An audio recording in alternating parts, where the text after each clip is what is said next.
Hi there, this is Phil McKinney, and this is 5 Minutes to New Ideas, the only podcast for the creative mind looking for that next great idea. Each episode will challenge you to think differently about yourself and your business by asking unique, funny, and sometimes crazy questions. Get your notebook out and be ready to uncover that game-changing idea. Here is 5 Minutes to New Ideas.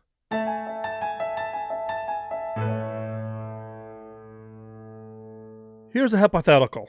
You wake up tomorrow to find out that your customers are no longer your customers.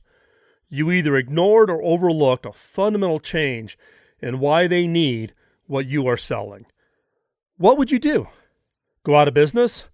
Just like the buggy whip makers did when the automobile took over personal transportation? What could you do to avoid this common mistake? When I was CTO at HP, I would host customers at the Executive Briefing Center in Silicon Valley. This is where we briefed customers about the latest technologies and products, things coming over the horizon. Now, technically, this briefing was for them. We were offering them information and opportunities to stay ahead of the newest and latest advancements in technology. But, as is my way, I saw this as an opportunity for me too. I would use this as an opportunity to ask questions. I'm always curious about their priorities, the things that are the most important to them right now. Now, when we would break for lunch, I would use this time to buttonhole individuals in the meeting to find out what matters to them. I would prod them with questions such as, hey, what's going on in the organizational structure of your business? What's new? What's changing? Good, bad? If I'm lucky, I'll hit on something important. Perhaps a shift in the unique characteristics of their customers or changes they are facing in their businesses. In October of 2008, I noticed something very interesting. A fundamental change that was going on to have a major impact on HP, its products, and possibly its survival. Executive after executive from widely different industries mentioned that they were looking to experiment with ways to provide new employees with computers to use in the workplace. Now, some were going to the far extreme of assuming that a laptop is more like a car or a cell phone. It's something that an employee needs to be part of the modern workforce, something that the employee must offer as part of the value package they bring to an employer. In other less extreme cases, organizations were looking to allow employees to bring whatever technology they preferred to use at work. Now, after hearing the same comments from a few customers, I wondered if I had stumbled onto an early trend, or what I sometimes call an early weak signal. I asked the next 5 clients, and they all confirmed that they too were looking for ways to change personal computer ownership, and thereby shift who pays for these devices. For me, 5 customers facing the same change within their organization was clearly a weak signal.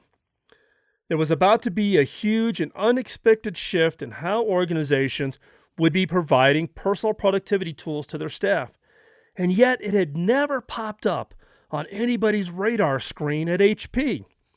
So I went back and hashed out the idea in a white paper for what now is commonly called BYOD, Bring Your Own Devices, which by 2010 would become a worldwide trend that would have far-reaching impact on organizations and their technology suppliers. One key change this would cause is the emergence of an entirely new customer segment, those personally buying HP products that would be used for work. A BYOD customer segment.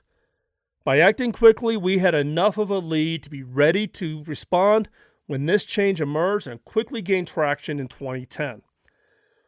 While there was strong validation for the change that was coming, I got a ton of pushback internally from the very people who should have been jumping at the chance to move on this weak signal.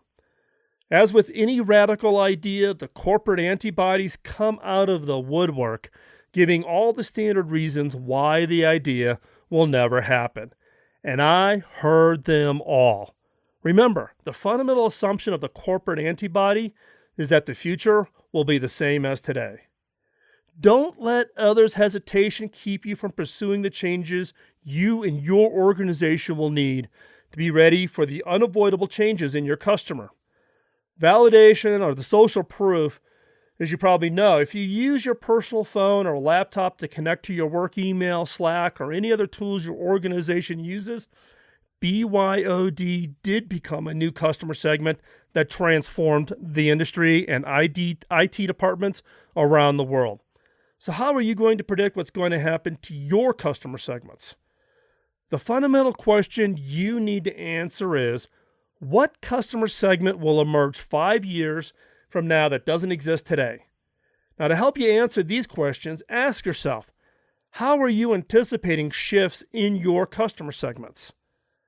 How have your customer segments changed over the last 5 years?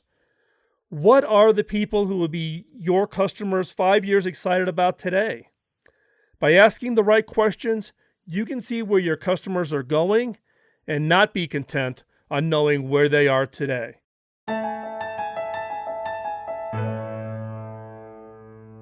The topic for each show comes from more often than not from listeners just like you who post on my Facebook page or on philmckinney.com. So if you have a topic in mind, drop me a message. This episode of 5 Minutes to New Ideas was produced by the Innovators Network. You can find more episodes that challenge your creative thinking wherever you find your favorite podcast.